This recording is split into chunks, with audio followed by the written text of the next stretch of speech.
So I actually want to share a story. And it's a story about 4 young followers of God who left their home, went off to another town, and went off to the university.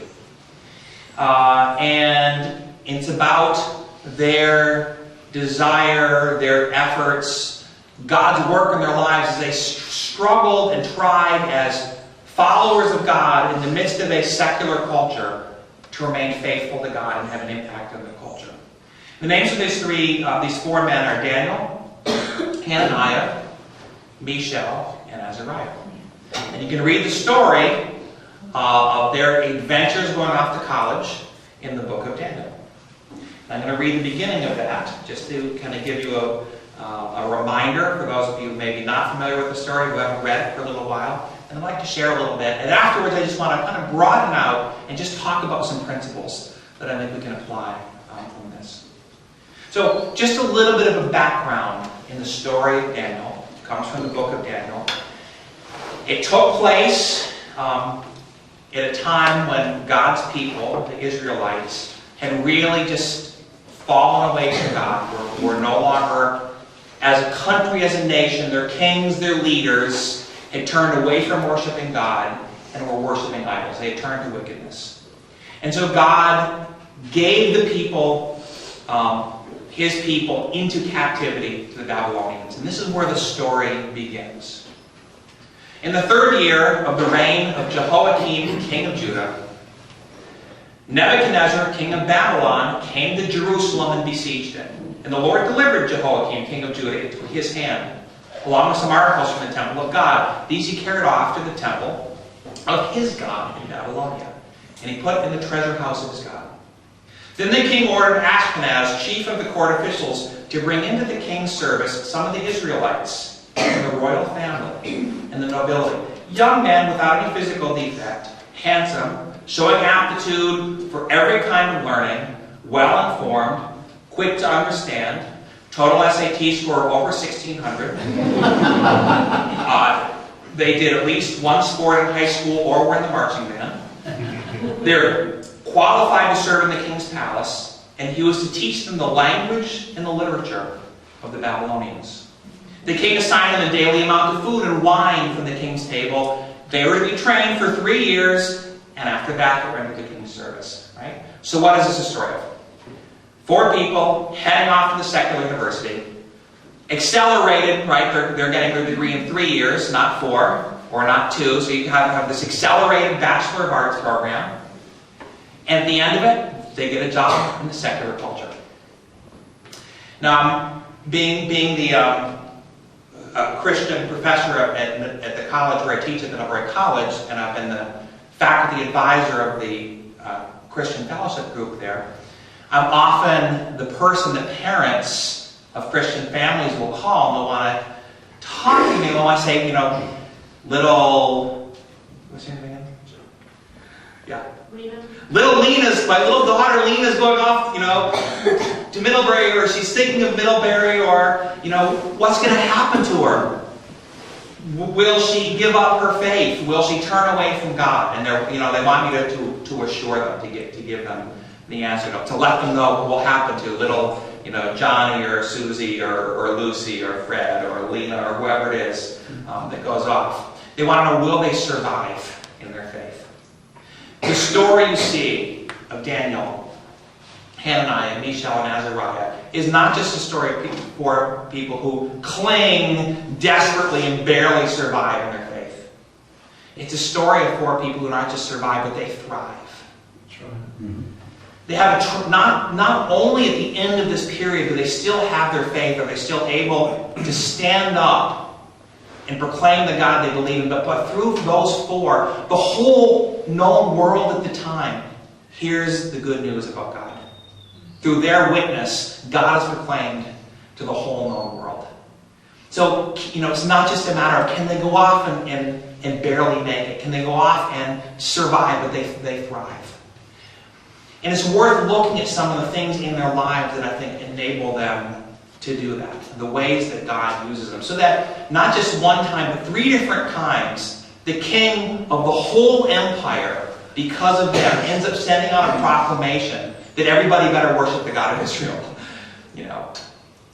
Can you imagine, heading off to, to some major secular university, and because of your witness, the president of the university says, all right, from now on in, nobody at this university is allowed to say anything bad about the Christian God.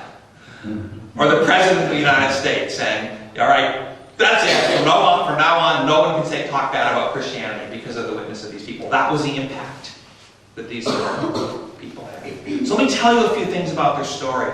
I want to start with all the things that were against them. All the obstacles that they had to face. And then the principles of how they faced them.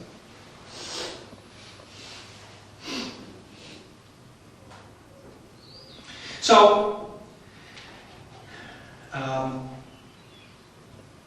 there's at least, I would suggest, 4, what I would think of as 4 major spiritual attacks. I think there's a 4-fold attack on their identity as followers of God. It's important to understand what these attacks are. What were the challenges that they faced? The first one is the most obvious, that they were being enrolled essentially against their will. So they didn't choose to go out to the university, but they were sort of forced into a secular educational system with secular foundations and secular assumptions. So the book of Daniel tells us that they studied the language and the literature of Babylon. But actually, if you study Babylonian history and you study the records and the accounts of the people, you can actually get a pretty good picture of what would have been taught at the Babylonian University at that point. And so, Babylonian records suggest that all the following subjects were taught. Botany, so identifying and studying plants and where they grow and how they grow. They taught chemistry. They taught geometry. Astronomy, how the planets moved. Medicine, although I'm quite sure I would not want to subject myself to their doctors for treatment. They did study medicine. Law, and then also religion, but even their study of language and literature would have been tied into their pagan mythic beliefs. Okay? So they were being taught in this, what you call today a liberal arts education, by professors who did not hold to their faith in God. Fairly simple. All right? And no education is ever value neutral. So I think that's the first place where you might see that their faith and their basic beliefs would come under attack. The next 3 are a little more insidious.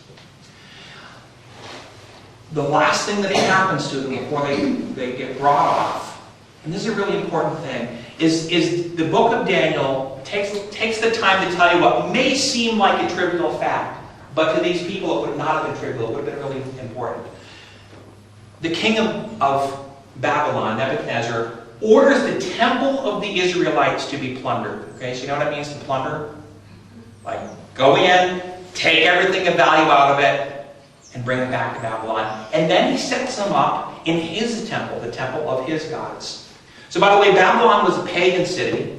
There are indications of I think at least 60 different gods that were worshipped. There's still lots of statues, icons, and idols to the different gods that the people of Babylon worshipped. So when Nebuchadnezzar plunders the temple of Israel and brings those things and sets them up in his temple, the temple of his God, what's the message, do you think, that he's trying to convey? My God is bigger than your God. It's exactly right. We can plunder your temple because my God is bigger. And that would have been a really hard thing for these 4, among all the wickedness of the people of Israel at the time, these 4 people actually, all the indication is that they were actually trying to follow God. And yet here they were trying to follow God, and it appears that their God has just been defeated by another God. Is my God really strong? Is he really able to take care of me? And this is actually not a new message, and not a new question. a great deal of the whole history of the Old Testament, right, is one particular message that God seems to be trying to get across to his people. You see, in that time, in that era, the beliefs of the other nations around Israel were the beliefs that gods were regional deities. So it is very much polytheistic beliefs. They believed in lots of gods, and they believed that gods were regional. So every little tribe, every family had their own gods. And the temptation was that when you go to a new area, you may bring your God with you, but you better start worshiping the God of that area too to make sure you're covered. Like, okay, well, we'll worship, we have the gods of Chandler, whoever they are, and we'll worship them, but if you head off to Oklahoma City, that's an hour away. Who knows if the gods from Chandler will follow you there? You better find out what gods are powerful there and worship them also. And the Israelites do that. When God rescues them from Egypt and brings them into the Promised Land, it's not very long before they start worshiping the local gods there. So God keeps trying to get this message across to him, and his message is, I'm not just a local God. I'm not just one of many hundreds of gods who's only got a little bit of power here or a little bit of power there. I am the God of the whole world. And yet, what the Babylonian kingdom does is going to make it a lot harder. Right? It's going to be an attack on their identity. Can I really trust that God will protect me? That God is the God even here in Babylon? And of course, I think that's the question that a lot of parents ask me when they want to know, can my child go off to college and hold on to their faith? Is God, the God who we worship here in this church in Chandler, is he still going to be able to take care of you when you're off in Oklahoma City or down in Texas or wherever it is that you're going to college? And so this is another attack on their identity. The third attack is that he forces them to change their names. Now, all of them have names, and the ending of their names tell you that these were names that were names given in dedication to God. So they were names that identified these four young men, Daniel, Hananiah, Mishael, and Azariah, as servants of God, the God of Israel. And the Babylonians said, yeah, we're going to change your names. You're going to now be, Daniel, you're going to now be, Belteshazzar. And to Hananiah, Mishael, and Azariah, we all know, he's like, right, you're Rak, Shak, and Ben. All right. And those names, by the way, are names of dedication to the gods of Babylon. Belteshazzar means the servant of Beltis, who was one of their gods. Abednego, Nebo was the god of the moon. So when they renamed him Abednego, it means you are now the servant of the god of the moon. So he renames them. Only God, right, has the power to rename us. God renames a very small number of people in Scripture, changes their name, right? And so this Babylonian king, he's taking the power of God upon himself to rename them. Says, you are no longer dedicated to the God of Israel. You are now dedicated to the gods of Babylon. But it's an intense attack on their identity as followers of God. And then the final thing we read is that there's something about what they're being told to eat that wasn't good. So let me go on and read the next passage. And then we'll talk a little bit about it and then end with some principles. Among those chosen were some from Judah, Daniel, Hananiah, Mishael, and Azariah. The chief official gave them new names. To Daniel, the name Belteshazzar. To Hananiah, Shadrach. To Mishael, Meshach. And to Azariah, Abednego. But Daniel resolved not to defile himself with the royal food and wine. And he asked the chief official for permission not to defile himself in this way. Now God had caused the official to show favor and compassion to Daniel. But the official told Daniel, I'm afraid of my lord the king, who has assigned your food and drink. Why should he see you looking worse than the other young men your age? The king would then have my head because of you. Daniel then said to the guard and the chief official had appointed over Daniel, Hananiah, Mishael, and Azariah, please test your servants for 10 days. Give us nothing but vegetables to eat and water to drink. Okay, so it's just a message for those of you who are going to be eating dining hall food.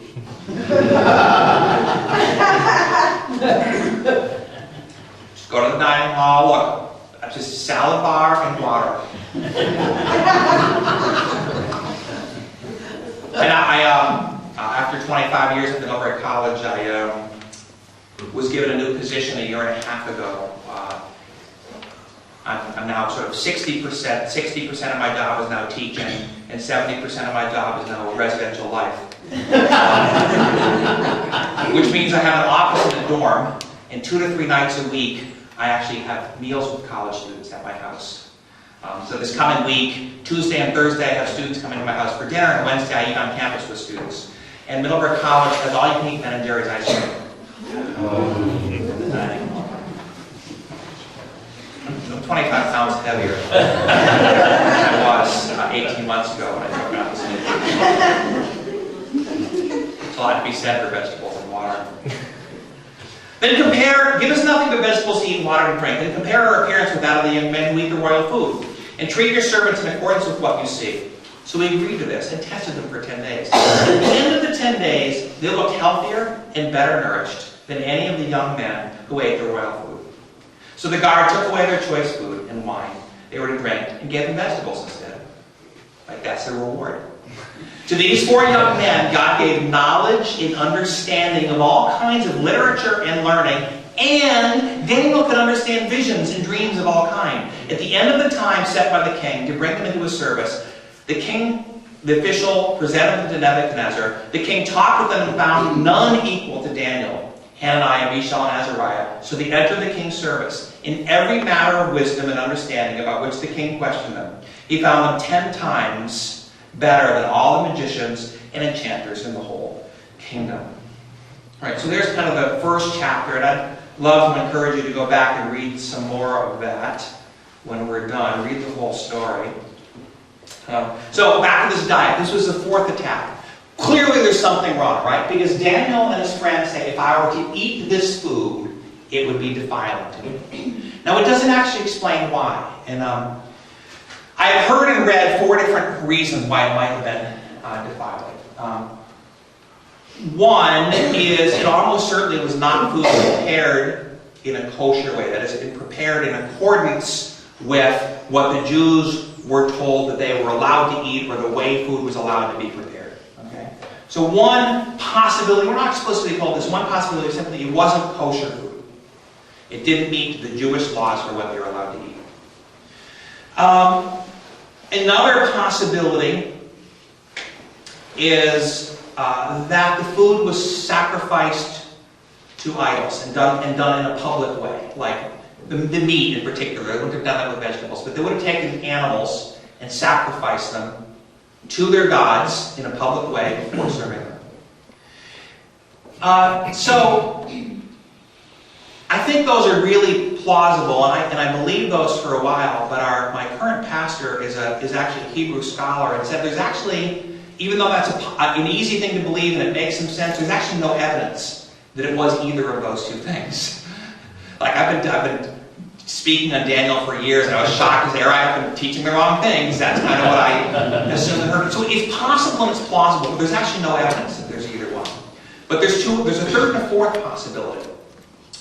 One is that the word that was actually used for food there is actually not a generic food term, but it actually refers to this really sad to say, it was a type of what archaeology teaches us and other records teach us, is that they actually had this pastry that they would eat.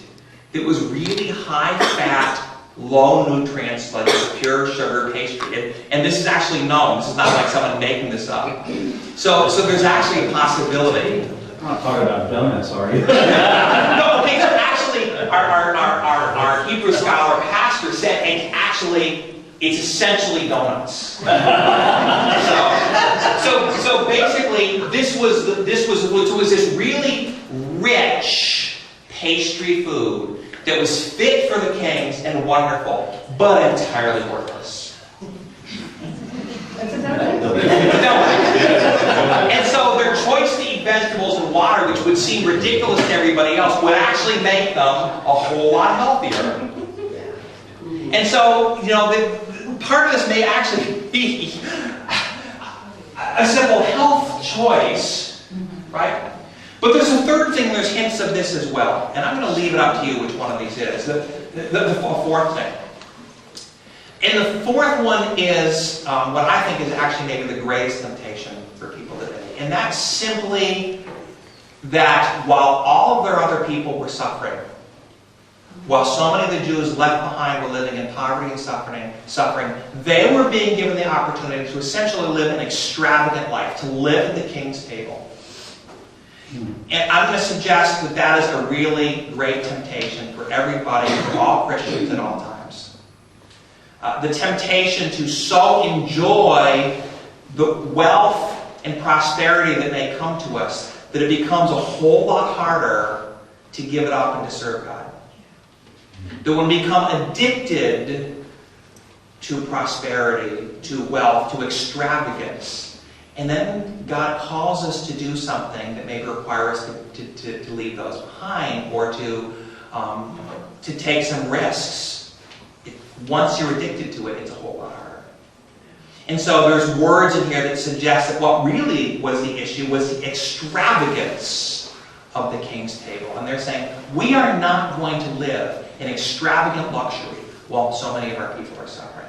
So 4 possibilities. I think there's plausibility to all of them. And it may have been a combination of them all. I don't know. I wish I knew. But what I would like to talk about now are the principles that we see in their response. As I said, through these 4 men over the next 30 or 40 years, God's name is repeatedly proclaimed throughout the palace, throughout Babylon, and then eventually throughout the whole kingdom of the Chaldeans. So, 5 things, 5 principles, 5 things you see in their life and in their story. The first, and maybe the one of the ones that really jumps to mind for me, is they had an amazing fellowship. Okay? So here's what I mean by this. Have you ever heard the name Shadrach alone? As soon as someone says Shadrach, what immediately pops to your mind? Right. As soon as someone says Rat, right? Everyone immediately thinks Shaq and Ben. They were inseparable. They had a community of other believers who could support them and nourish them and encourage one another. And when trouble arose, you know what they did? They got together and they built each other up. When one of those 3 went to the fire, all 3 of them went into the fire. Mm-hmm. Those are the kind of friends you need. Hey, buddy, I'm going to the fire. You want to come with me? Yeah. But in fact, those are the sorts of friends that we need. So they were committed to and had the support of a fellowship of other like-minded believers.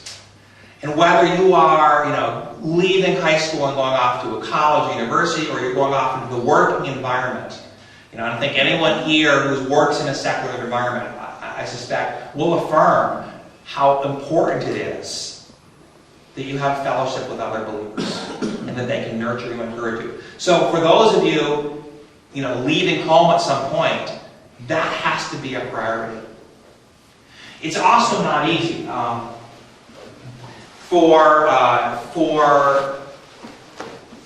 4 years, my wife and I were ministering at Cornell University in New York, a university of 17,000 students. And for a little while, we were assigned, my wife on Campus Crusade staff, and I as a member of a ministry to graduate students, to be representatives to a sort of an interdenominational on-campus ministry, basically the chaplain's office. And at that point I learned there were 13 different Christian students groups at Cornell, which is wonderful. There were several sort of non-denominational groups like InterVarsity, Navigators, and Campus Crusade. There were denominational groups. There was a Baptist Student Union, an Episcopal Student Union. There were groups associated with local churches. There were ethnic groups. There was a Chinese Bible study and a Korean Bible study. we would continue to bump into students who would profess Christian faith, say, yeah, I have a strong faith, it's really important to me, I grew up in a church, but would not have any fellowship on campus. You say, well, why aren't you involved in one of these groups? Why aren't you finding fellowship? And their answer was, any single one of those 13 groups you pointed to, there was always something wrong with it. This group was too nerdy. I'm not going to tell you which group that was. This group is too elitist. This group, the Korean Bible study, turns out there's a lot of Koreans in it. And I'm not Korean. Yeah. So there are 13 groups, and you'd have people who would not be involved in a single group because there's something wrong with every single one. Some problem with every single one. And part of my response to them was, these groups need you. There's work to do on this campus that you are not being involved in, but I'd also say you need them. You need fellowship. God did not create us to be loners. Another way of putting it is we need to develop a mindset that's not just my own personal ministry, but a mindset of being a part of the body. In fact, I think it's one of the biggest lies of the church today is when we entirely proclaim the gospel as enter into a personal relationship with Jesus Christ. That's a wonderful thing. That is part of the promise of Christianity. But actually the invitation is more like, come and be a part of this body. You are a part of the body. There's not a whole lot of talk in the New Testament about personal relationship with Jesus Christ. And again, I'm not trying to diminish that. It is important. Part of what Jesus accomplished in the cross is that we have the freedom of going to God without the need of a mediator. We do have that personal relationship with God. But the biblical model is being part of the body. And you can't abandon that when you're a student. Second thing is they were committed to prayer. Something good happens, they got together and they praised. Some scary thing happens, like, okay, guys, guess what? This is going to be a little bit scary to you, but Nebuchadnezzar's just ordered that we all get executed tomorrow. Which actually happened. We better pray. Okay? Pretty much every single chapter through the book of Daniel, something happens, they pray. God responds, they praise God. Something happens, they pray. God responds, they praise God. They were committed to prayer. Daniel was so committed to prayer that the only time he really gets in trouble when they're going to throw him into the lion's den is because he refuses to stop praying. He's arrested for praying. The king makes a law. You're not allowed to pray to anyone except me. Daniel says, sorry, that's not a law I'm going to obey. He goes right back to praying. So when he gets thrown into the lion's den, it's because he's praying. He's committed to prayer. I'll save that story for a little bit. Third thing, two more things, and then I'll wrap it up and take questions. It's also interesting that on the one hand, they had a really tight community, inseparable community. Sometimes we read about the four of them. Sometimes we read about three, Hananiah, Mishael, and Azariah. But being in a tight community with other believers doesn't mean that they're isolated from the rest of the world. So it's also one of the tough principles, hard one to live out, but an important principle. If you look at Jesus' high priestly prayer in John chapter 17, Jesus' command, his desire for his people is not that God takes them out of the world, but that he keeps them from the evil one. They had a community of believers, but they also had really good relationships with the other non-believers around them. And as you read through the book of Daniel, you'll see time and time again that there were times when there was hostility toward them because of their faith. But many times, including the passage that I just read, that the kings really respected them. Their supervisors really respected them. And that when they have challenging interactions, they're very respectful. Like in the passage that I just read, when Daniel says, I don't want to defile yourself with your food. First it tells you, that Daniel had a really good relationship with his supervisor. It wasn't an antagonistic, like, I'm a person of God, I'm not going to have anything to do with you, you're my enemy, which is so often the perspective that people of faith take. But it's a close relationship. And then, when the supervisor says, look, I'm a little bit afraid of feeding you water and vegetables because the king could have my head, Daniel's respectful of that. He says, look, I understand. Let me take the burden on myself. I'm the one with the faith in God. I will take the risks. Here's what we'll do. Let's be reasonable. Let's make this a 10-day trial. For 10 days, I'll just do water and vegetable. If it doesn't work out, we'll change plans. So he doesn't actually expect non-believers to reason in the same way that he does. He's reasonable with those who have a different faith. He understands that they won't see the world in the same way that he does. So I think it's amazing that they have this really good, non-antagonistic relationship. A fourth thing is integrity. That Daniel, in particular, never gives his enemies any legitimate reason to blame them. When they're jealous and they're looking for something, some reason to get him in trouble, they can't find anything. The only thing they can find is that he prays.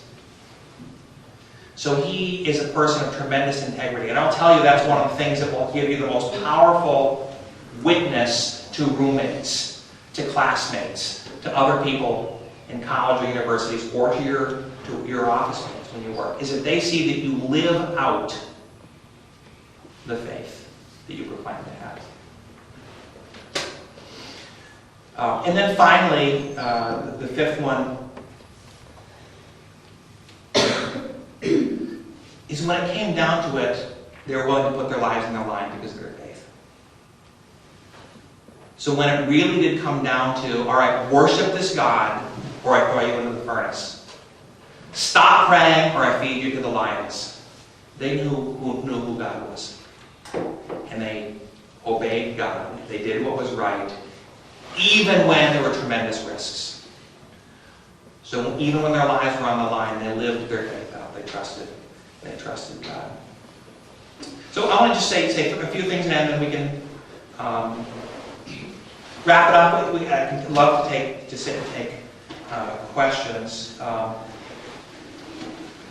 Two things that would tie both my comment about prayer together and maybe what the biggest concern is. So back to these parents who frequently call me and they say, can my child go to the secular college? Will they be able to survive? Will they be able to hold on to their faith?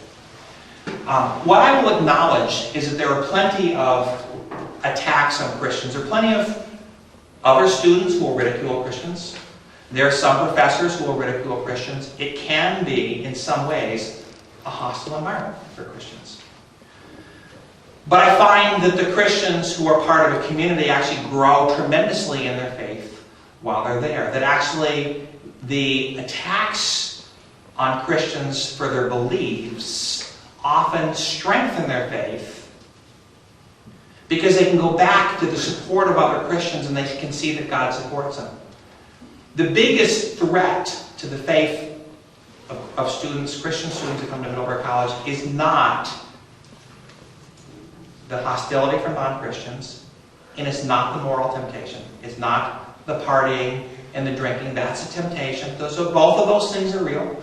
There are people who will ridicule Christians. There are temptations, but that's not actually the biggest threat. The biggest thing that undermines the faith of students at Middlebury College is simply over busyness. And it's the exact same thing of students I speak to at Christian colleges. Middlebury College has about 120 student groups on campus.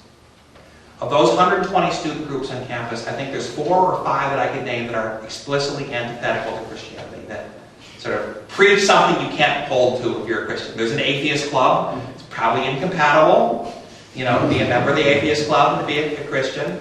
There's other religious clubs.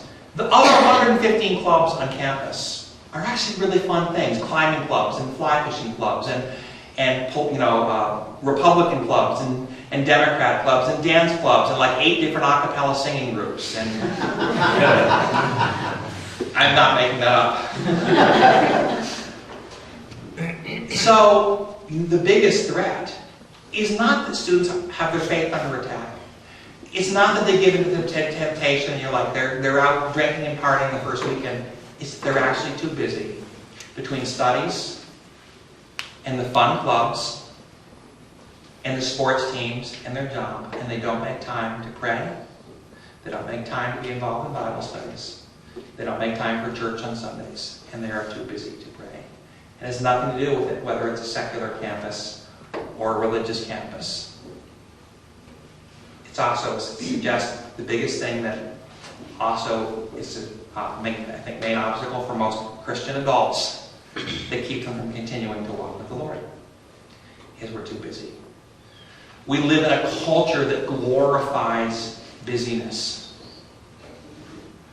You know, we thrust, middle school kids and elementary school kids and high school kids into so many different activities. And we model that as adults, and we're guilty of adults, as adults, of doing this. We glorify busyness. Like, how many times do you hear someone say, man, I am just so busy? When people say that, most of the time they're boasting. They're saying it as though they're complaining, but they're really bragging. Like, I am busy. I am busier than you, and therefore I'm a better person.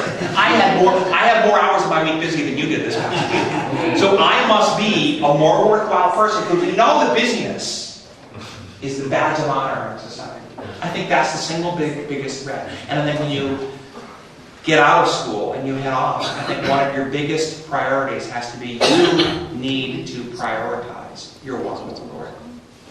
You have to choose not to get over busy, because there will be so many things thrown at you that seem good and fun and interesting and will fill up your time. It's like when you go on vacation, the amount of stuff you have always expands to fill your trunk.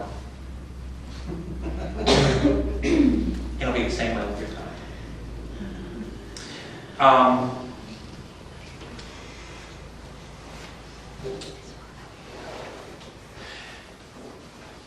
Junior year, end of my junior year of college, after I felt convicted that I was supposed to go out and be a college professor, and was along that path. I was taking the most important class of my career, actually beginning of my senior year. Most important class of my undergraduate career. It was the class that I ended up doing my PhD dissertation in. We had a take-home exam. It was worth 30% of the grade. And there was one question on the exam worth 30% of the exam, 35% of the exam. Okay? So, those of you who are really good at math know that 35% of 30% is about 10%. Meaning that one question was worth an entire letter grade on the most important class I would take.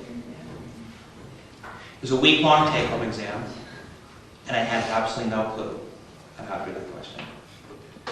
And it was the day that it was due. I think it was due at 11:30, I think is when the class began. And I had a weekly prayer time that morning, 10 to 11, with another student involved in the Christian student group with me. 9:45, I'm still completely lost. So I'm thinking, I can't let this question go unanswered. It's 10% of my grade. So I picked up the phone to call her and cancel prayer. Man, I thought,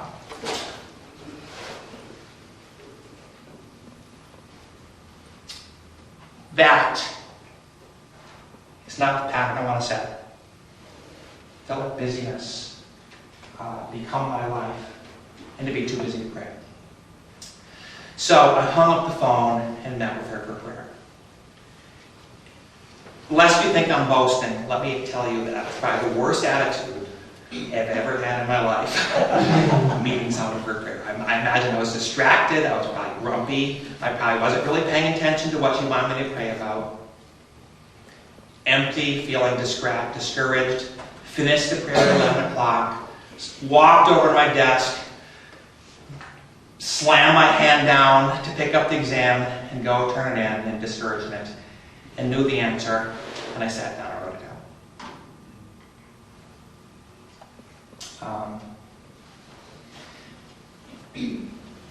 We often think that there's a sacred and secular dichotomy, that there are these spiritual things that God cares about, prayer and going to church and Bible study, and then there are these secular things that God doesn't really care about. Did you notice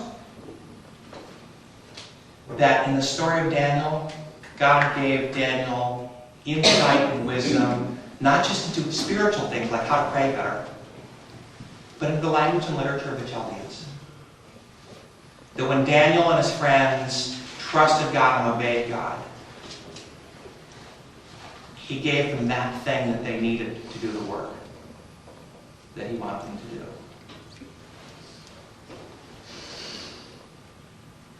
Steve Garber has a wonderful book, Fabric of Faithfulness. I recommend it. I'll wrap up with 3 principles he says.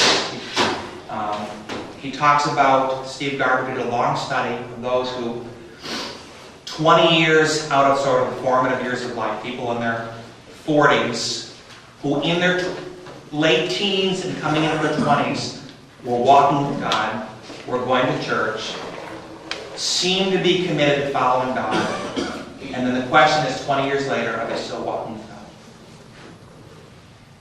And he looked at those who turned away from God and those who were still walking with God. And he found 3 patterns among those who continue to follow God. I think you see all 3 of these in the story of Daniel, but I love the way Stephen Garber puts it. He said, first, they had all had a thorough, well-thought-out Christian worldview. They didn't just have tried answers and little, understandings of how it can be saved, but they had thought carefully about the big questions. Here's an example. I grew up in Boston. I drive around Oklahoma. Like, you can't get lost because, all the roads are like this. I never bothered when I was visiting. When I'm visiting my friend in Sioux Falls, South Dakota, I don't even bother looking at street names. It's like, I have to go 8 blocks this way and 5 blocks that way. In New England, there are no straight roads.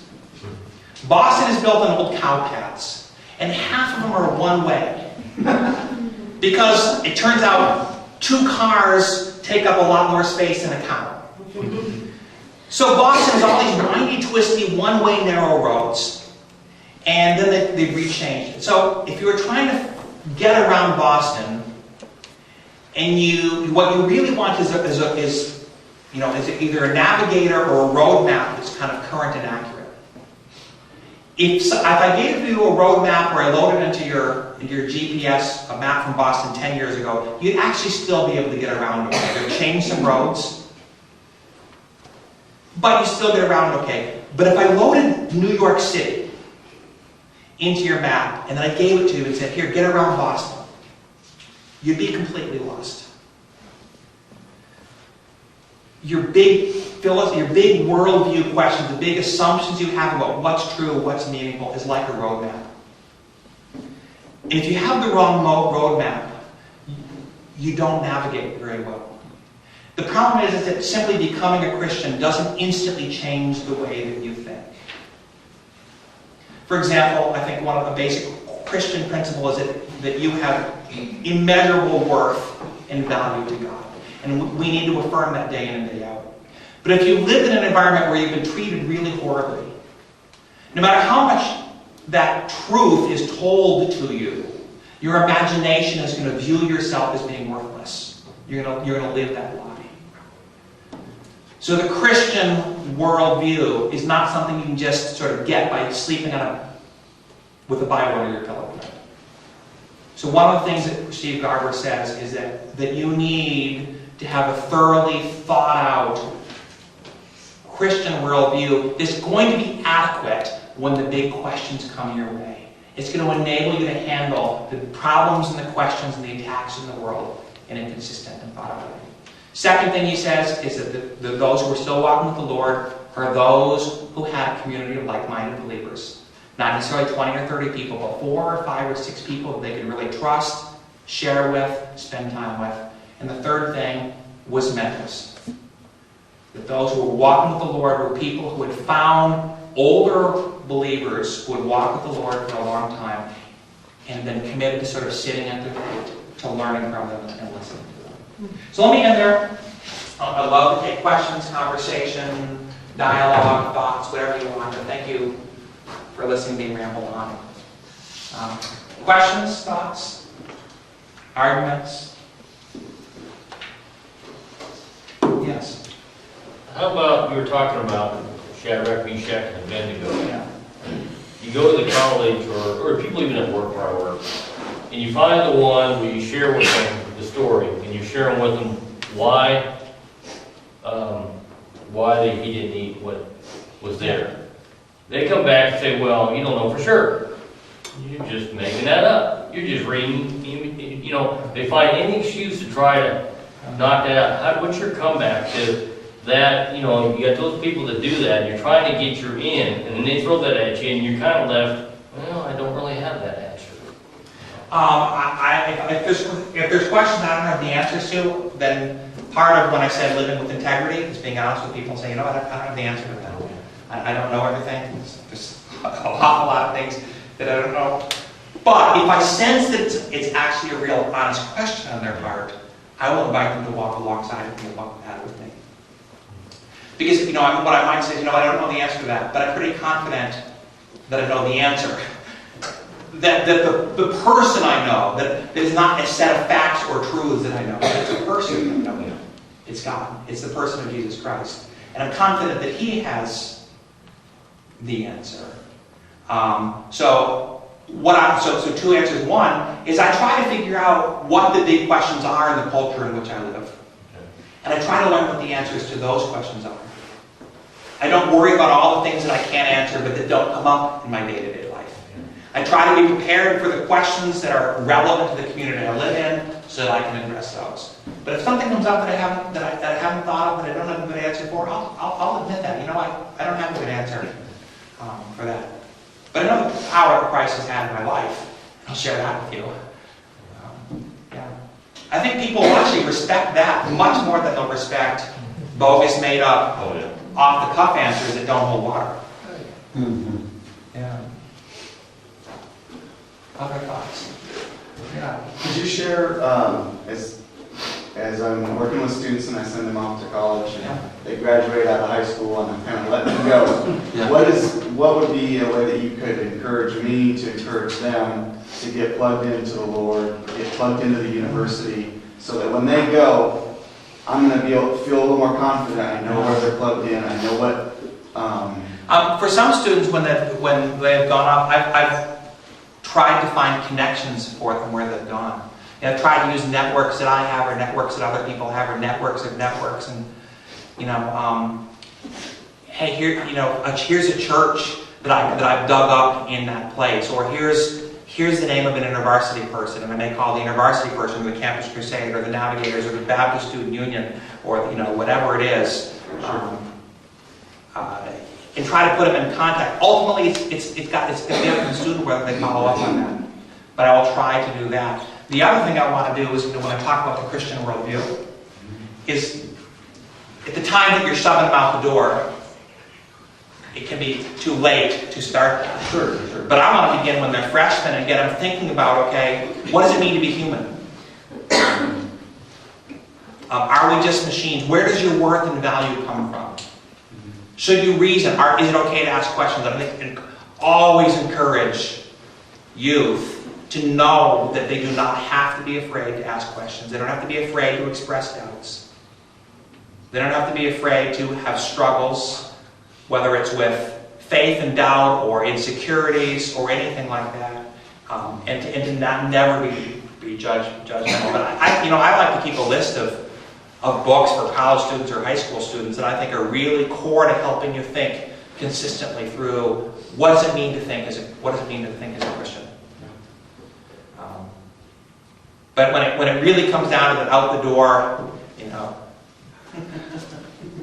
moment, I not only have I been on the end of trying to find contacts for people. When my own son went off to college, I found Christian faculty at the schools where he was applying, and I found workers for Christian ministries and connected them with them. One college he visited, he actually stayed in the dorm room of the student president of the Christian Fellowship group there. So I do that. I've also been on the receiving end. I've also been the one that people have called and said, can you look out for my kid? Can you watch them? Can you invite them to church? Yeah. So I've been on both sides. I think it's really important, and local churches can make a big difference. Yeah. Any of you who are students have questions or concerns? What makes you afraid? That you have to wait, because you're a freshman, you have to wait 3 more years, and I'm so eager to go.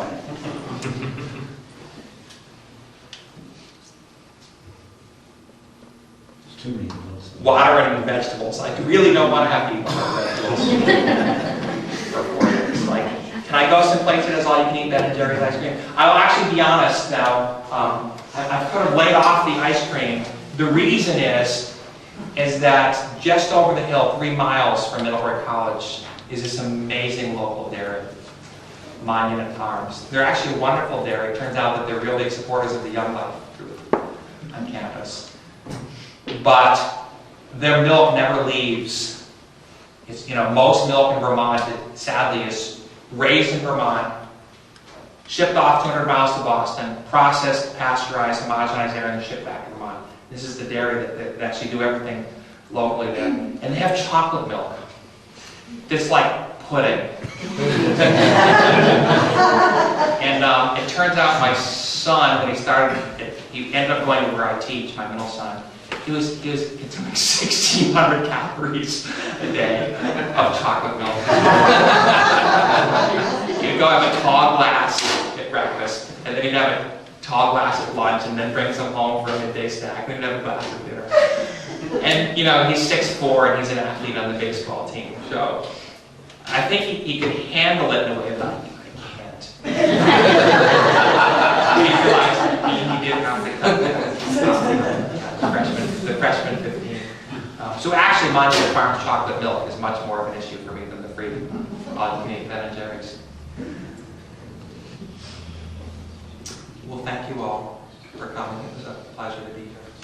Thank you. And I'll hang